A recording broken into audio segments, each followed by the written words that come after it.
Hello, world. This is Overtime, an Overtime Media original production presented by Franz Gutzwiller. Our guests today are being presented by the courtesy of FCN Bank.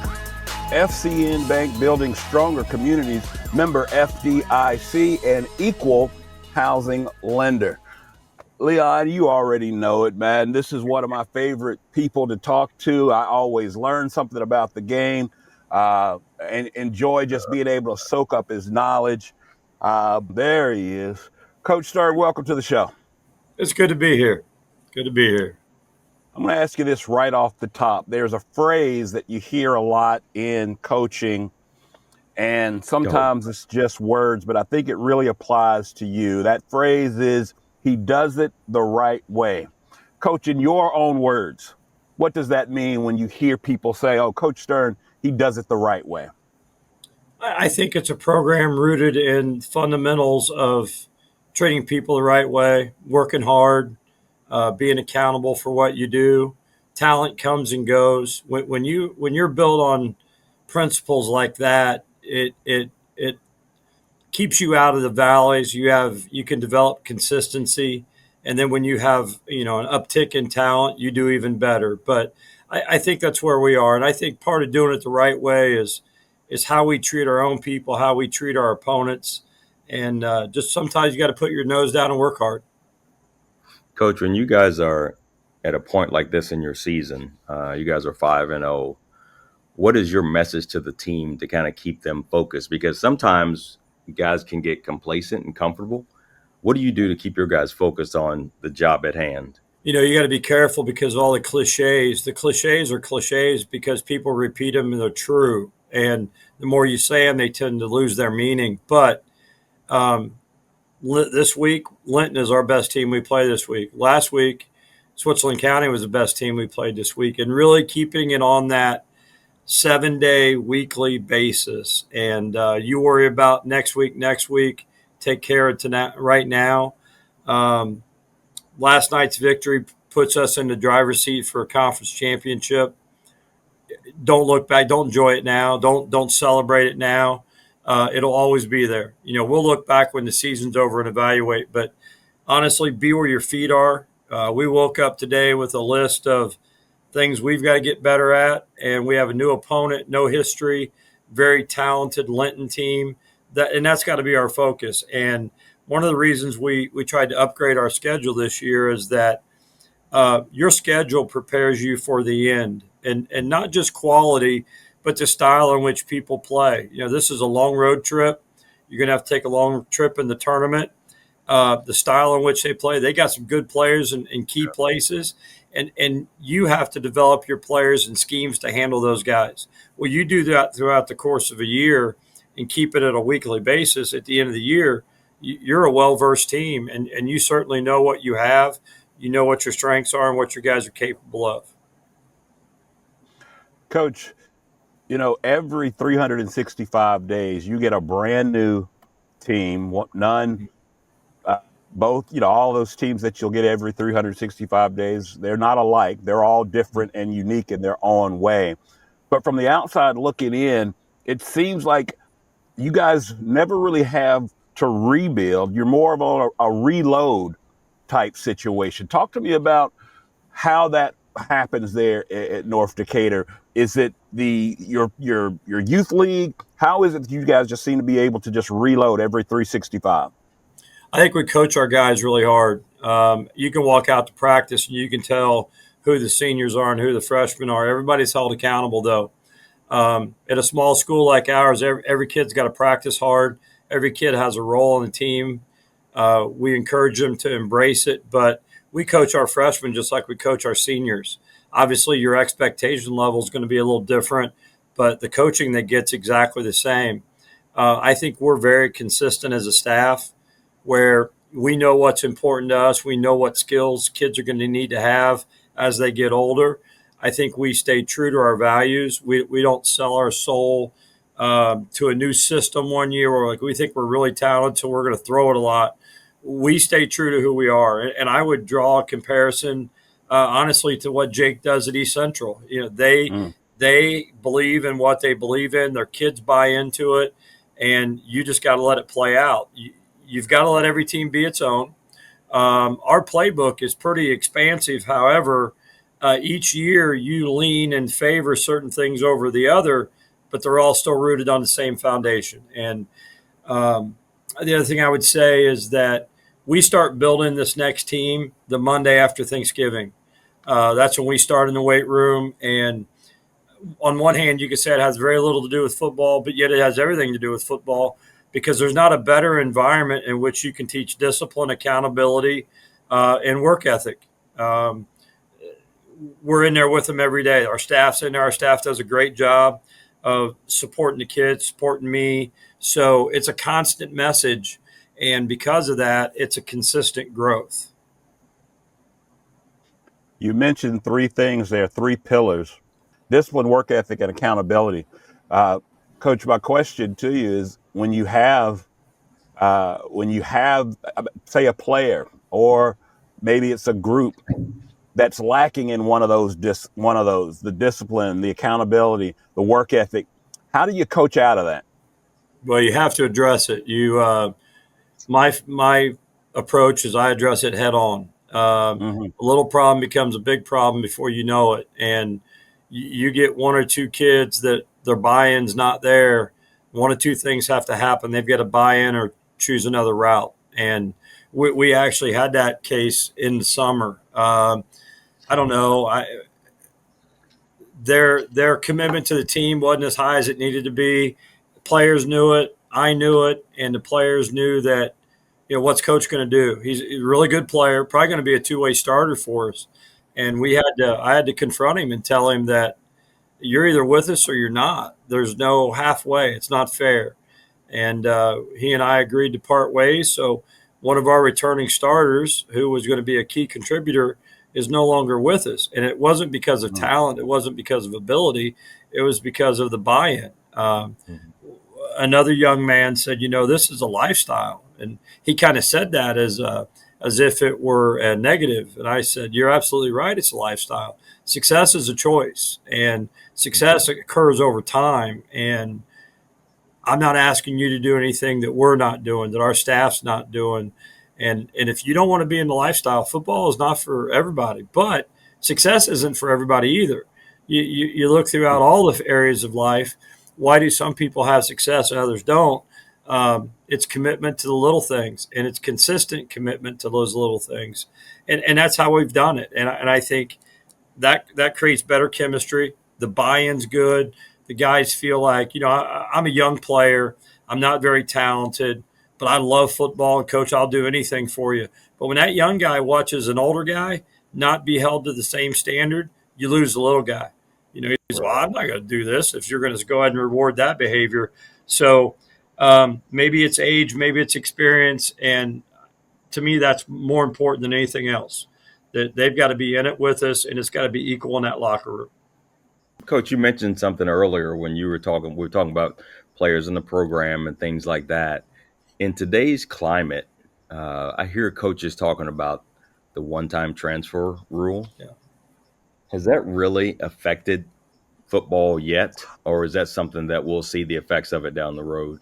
I think it depends on what region of the state you're in. In this region, not so much, but I think in more of a metropolitan area, much more of a factor, because a kid switching schools, but he can stay in his same house. It's just maybe a drive in a different direction, where due to proximity of schools, it makes some other schools viable. I think when you get out into rural Indiana, it's a little less. I mean, there's some, but it's a little bit less. And one of the things that's a concern is the financial resources. It's not fair. Player A has the financial resources, support at home, who can afford a car to drive them to another school. Another player would like to go, but yet they're limited to, and that's a bad deal. And we're creating some real inequities. It's within the rules, but I think that's down the road. That is a real thing. I think I would compare it to this: taking a new job, but as soon as you get your new job, you're looking for the next job. rather than Yeah. focus on the one you have. People are looking for an exit door. Uh, in life, and all three of us, I think, know it. Sometimes you got to fight through the hard times, and Mhm. sometimes life's hard. And this Yeah. transfer rule is very much like the transfer portal in the NCAA, where, there are some coaches out there that are afraid to coach some of those young guys too hard because they're going to jump in the portal. And now they're Yeah. trying to tighten the reins on that, but that's still a real thing. I think Mm. we as adults with young people, the growth is in the struggle. And I see parents, and it's not new now, but I've seen so many parents, and I've caught myself before wanting to solve problems for my kids, uh, maybe lessen a problem. Instead, I think we need to be a safety net. We need to be there to support them and to guide them, but ultimately they've got to do it because that's where they're going to grow, and that's where they're going to become better, getting through the struggle, and the good stuff's on the other side. When we do it for them, they get to the other side, but they didn't earn it. They don't know how they got there. They got there because mom, dad, or someone else jumped in and built a bridge for me. And that's one of the things I don't like about it. It's here to stay, obviously. I understand why it happened, but we haven't seen a huge impact, and I don't know that we will. There's always going to be one or two within our athletic department here at school, not football. We had a couple move out, so it'll probably balance out over time. Coach, when you look at you having, we talked about this one time transfer rule, guys move in and stay in rural versus urban or inner city. Mm-hmm. At what point, when you bring a kid in his freshman year, at what point do you see them, or what's the consistent point that you can see, okay, he's bought in? I don't think you well. I I don't think you can ever take that for granted. I think you have to foster that every day. But there are signs early. And in my world, I fight really hard to get parent buy in first or equal. Because I'm talking about junior high weightlifting. Seventh, eighth graders coming in on Saturday mornings over the winter during the springtime. If a parent is not committed, that kid can't get here. And if a Right. parent doesn't see value, they're not going to support the kid playing. So as I nurture and foster the relationship with the young people, I try to do it with their parents too because they have to be a part of it. And I also have found out if you get parent buy-in, there's going to be hard days in football. If you already have parent buy-in, parents are going to support you and support them playing when the parent sees value. But we're very intentional about the inclusion of parents into our process, educate them, and open doors. I've been around guys who have quote unquote closed practices. That just makes me cringe. As a parent, makes me cringe. Like, why? What's going on that you need to close practice?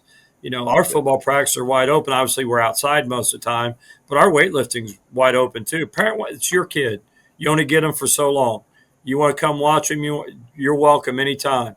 But I do say, sometimes you may blush because of the tone or whatever that's used in there, but they're your children. Enjoy it. You aren't there to see me. I'm not there to see you. Enjoy your kid. But I think that open door policy allows parents to see some pretty awesome things, the camaraderie that our kids have, the spirit in which our young people have, because many times a parent drops their kid off early in the morning and they drive away to work and they really don't know. So we have a couple testing events that we invite all the parents in, and we actually have a meeting afterward. But they get to see their kids compete. They get to see their joy. They get to see their excitement. But maybe the most valuable thing is they get to see their peers supporting them. You just don't see that in everyday life. And I think it makes them feel good about their child's involvement, and it helps their buy-in. Coach, I've been blessed to be a part of some really good teams, as far as a coaching staff, as an athlete. And I had one coach that was always there at Kentucky, and it was always consistently when he noticed the team was doing well, he would always say, "Don't tighten up, lighten up." Yeah. What does that mean to you? Trying harder will inhibit you. Tight muscles are slow muscles, and tension creates anxiety. Don't try to be more than you are. Just be glad at what you are. Do you well.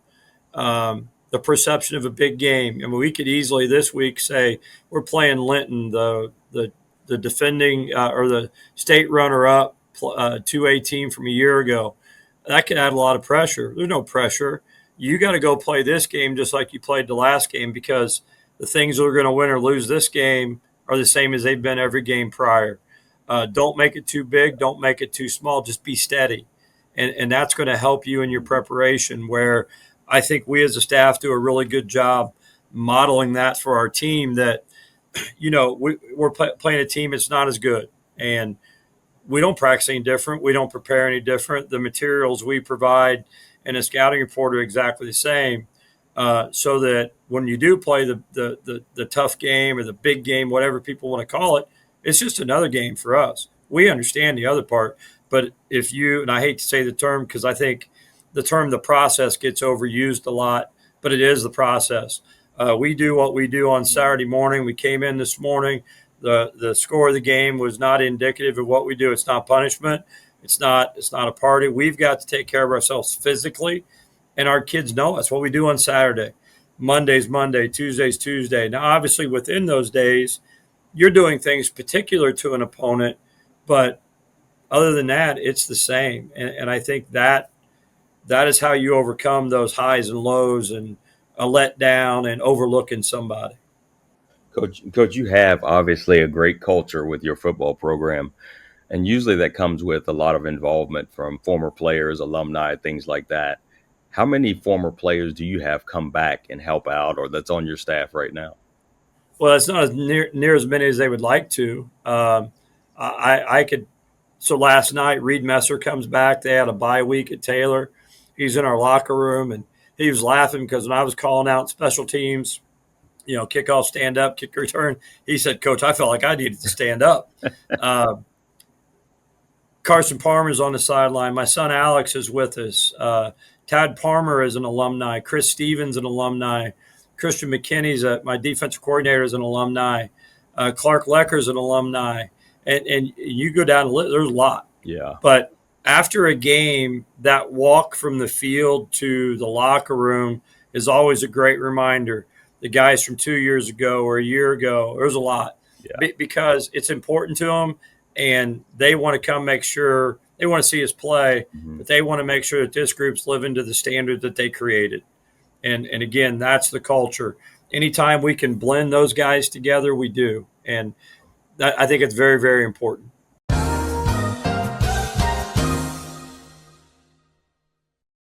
Bruns Guts Willer is the right choice for your next construction project.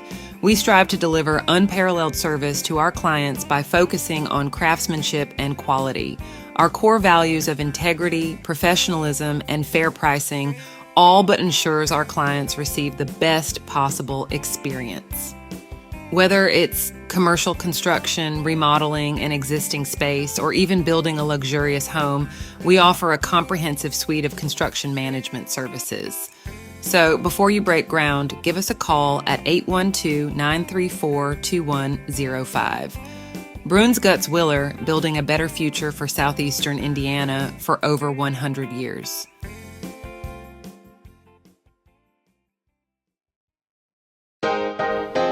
You know, Leon, one of the things that I like most about working and living in Batesville, it's the community. Batesville has a little something for everyone, and FCN Bank is the exact same way. Whether it's my personal or business needs, FCN offered me an array of banking products and services that would fit my every banking need. Don't take my word for it. You should check it out yourself at www.fcnbank.com. FCN Bank, building stronger communities. Member FDIC.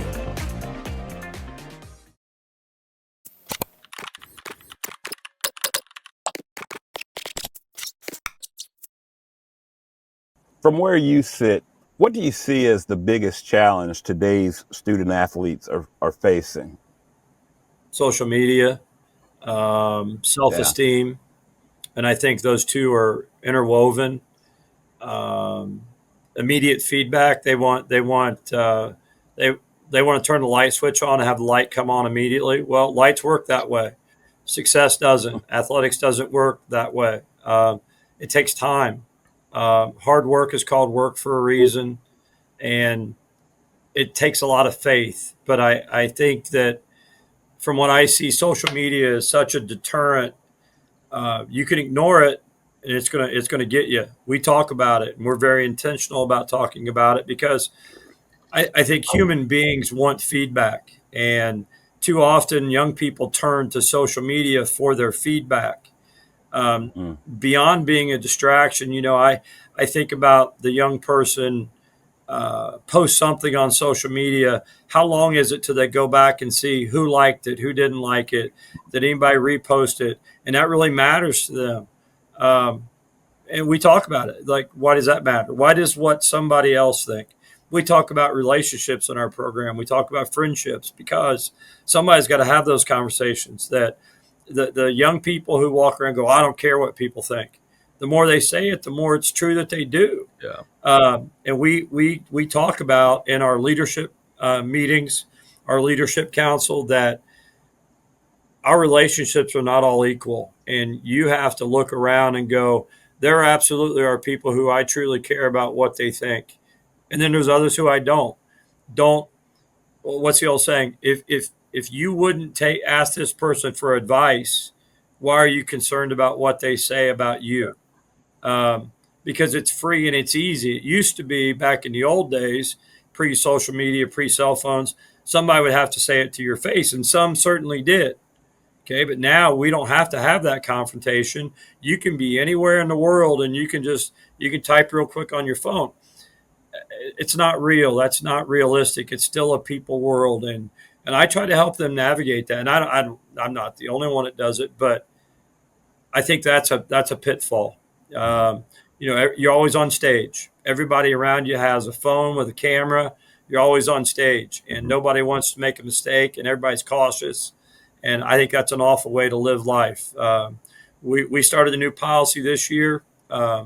Inside our football locker room, inside our football facility. As soon as you walk in, everybody's got cubbies where we distribute, the practice gear, whatever we need to pass out, it'll be in their cubby. Phones go in the cubby, stay in the cubby until practice is over. There's no phones in the locker room.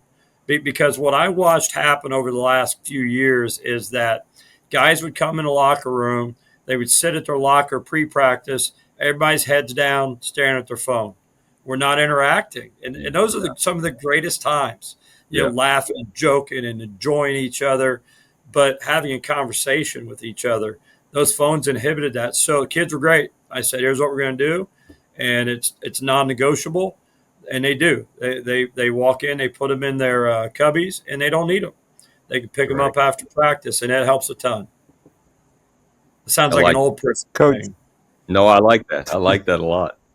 Because obviously I've got teenage girls, and it's hard to control, and it's hard to manage. It is.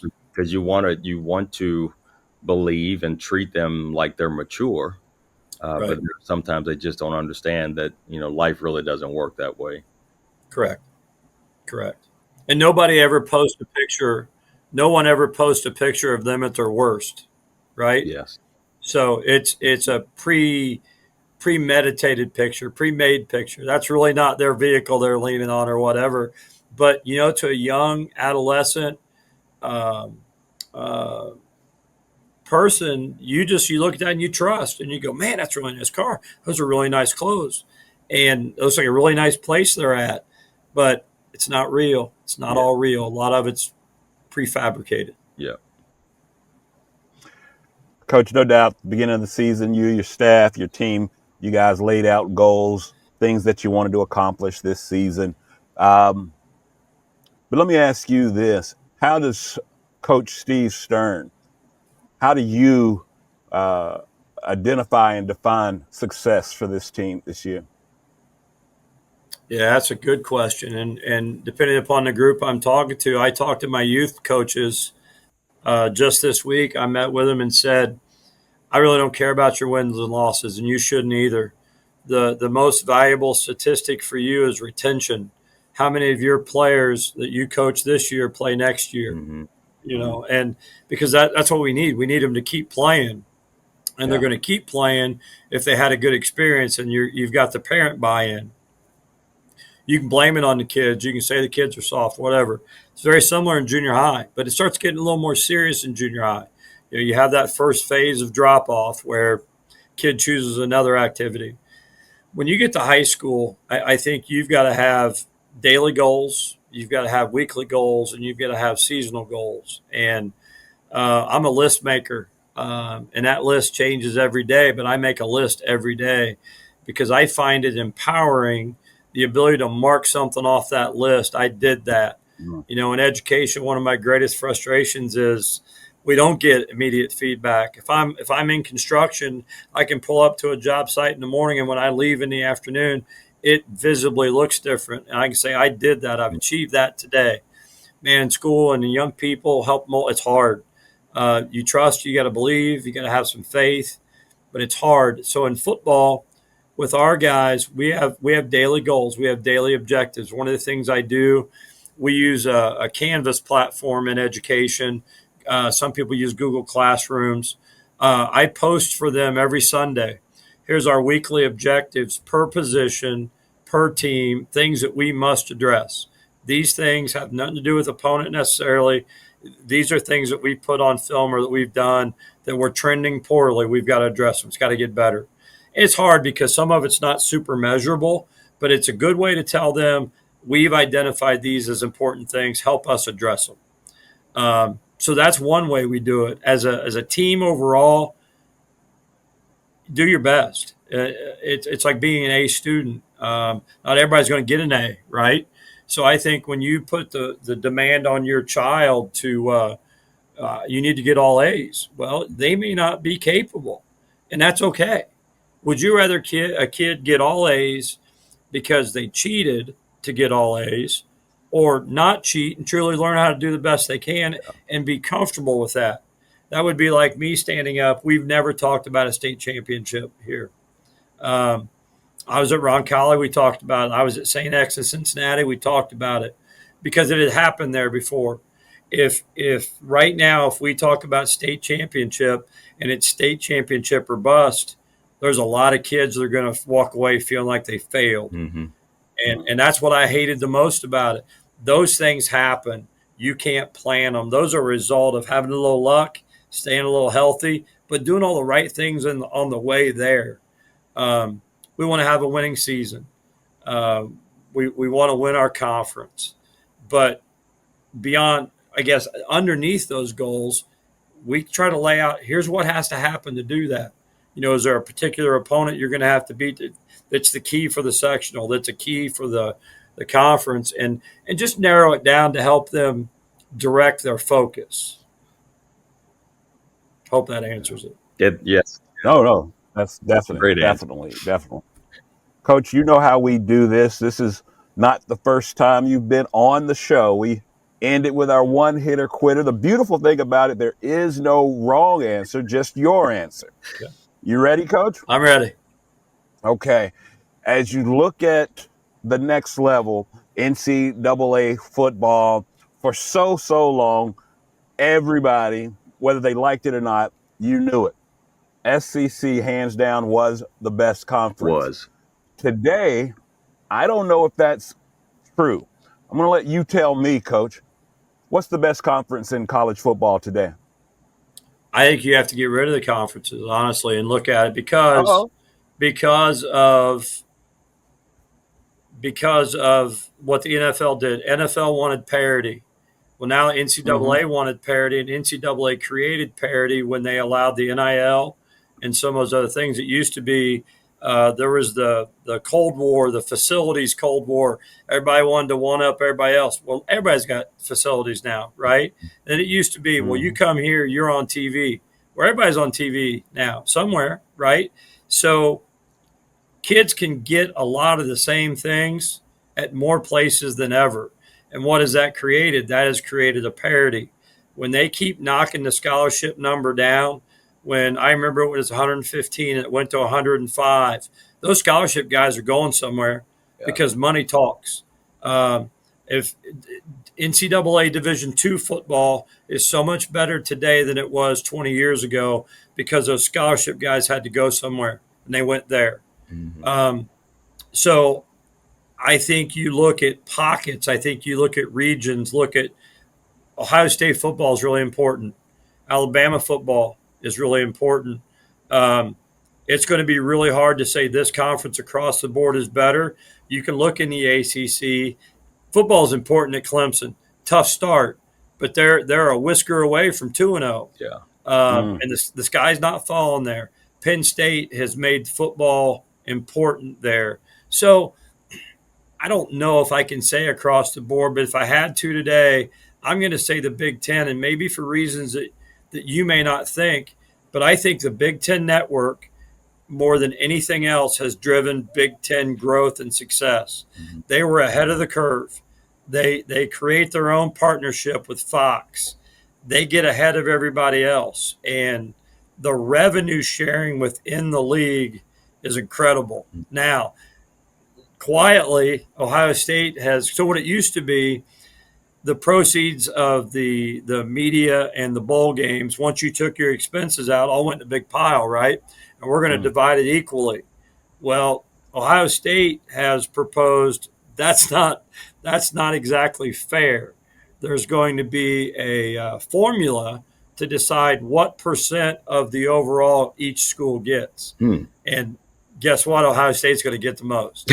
Everybody's still going to get a lot, but I still go back to this. I still go back to, I bet it's been 20 years ago. There was an article in the Indianapolis Star talking about Indiana football made more money than did Notre Dame. And I said, there's no way. Because Notre Dame had their own TV contract with NBC at the time. And at the end of the day, they're Notre Dame, right? And IU didn't go to a bowl game. And Notre Dame's Notre Dame.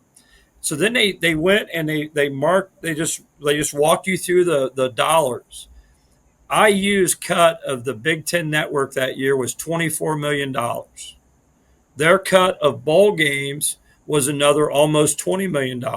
Profit that they got because of their affiliation in the Big Ten. I think the Big Ten's ability to support multiple sports because of that and to create a platform, it's kind of on that little commercial, the Big Ten across the country, when they've got the little thing, the stadiums popping up from Rutgers all the way to UCLA, man, it makes it look really close. Man, it's not close. But you think about a league that they're in Los Angeles, they're in New Jersey, and everywhere in between. SEC is really good, but they're limited. How many major cities are there in SEC country? It's Atlanta. But outside of Atlanta, there's not really what I would consider a major city. But you look at the Big Ten, you've got New Jersey, you've got Chicago, you have Los Angeles. Because of all that, I think the Big Ten's the best conference. Hey, Coach, I'm going to let you slide this time. That's fine. Well, just look at it, though. Look at where are people going. No, but players. Something, Coach, I was listening to Nick Saban was having a conversation once on a show, and he said the SEC dominance has come to an end. And he said, the reason I say that is because you had the Louisiana kids, they want to go to LSU. The Alabama kids wanted to go to Alabama or Auburn, Georgia, Florida, whatever. But now you get a kid out of Florida that wants to go to Oregon just because uniforms. You got a kid that's in Georgia that'll go to Ohio State because more NIL money. So correct. It was interesting. He said that the dominance is over, and he just stepped away from it. Yeah. Well, I think he knew. I think so. I believe that he's probably going to go down in history as the greatest recruiter in college sports.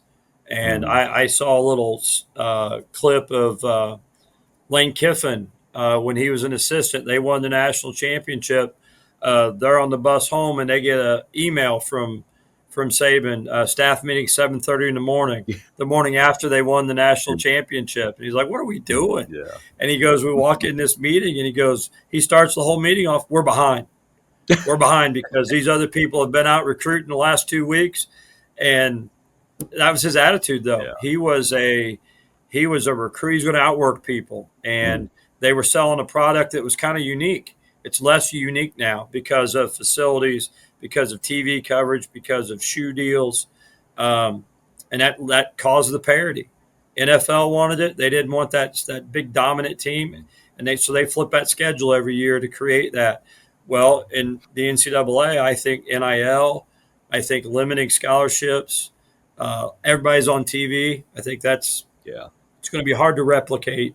I don't know if it's going to be possible to replicate what Saban did while he was there. Yeah. Well, yeah, Nick Saban definitely one of one, but Coach, I say the same thing about you. Coach Steve Stirn, definitely one of one. Listen, thanks for joining us on the show once again. Best of luck to you and your men on Friday. I've got good feeling about what you guys are doing this season, but we'll definitely catch up with you later on down the road, Coach. Well, guys, I appreciate it. It's always a joy. Get me back when you can. All right, Coach. If I'm worthy. You know we will, Coach. All right, guys. Thank you. This has been an Overtime Media original production presented by Bronze Gutzwiller and FCN Bank, member FDIC and equal housing lender. We are profoundly grateful for the support of all of our sponsors, including Daisy's Doggy Daycare and H&R Block. Your continued support is key to our success. So until next time, be sure to like, rate, and subscribe. And as always, be a friend and tell a friend about Overtime Media.